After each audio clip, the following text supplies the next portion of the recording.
if your some contacts missing from your contacts on iPhone, this 5-minute solution will show you how to fix missing contacts on iPhone.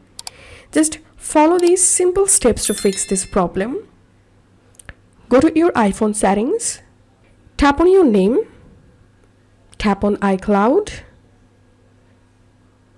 and if you imported your contacts from iCloud, make sure to enable contacts option from here.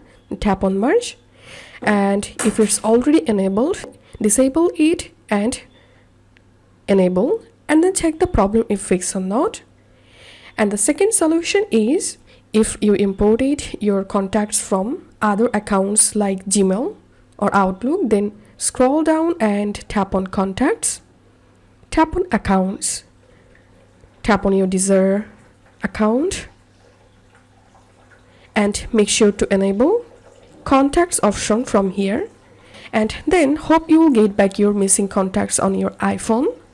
If you find this video helpful, don't forget to subscribe 5-minute solution.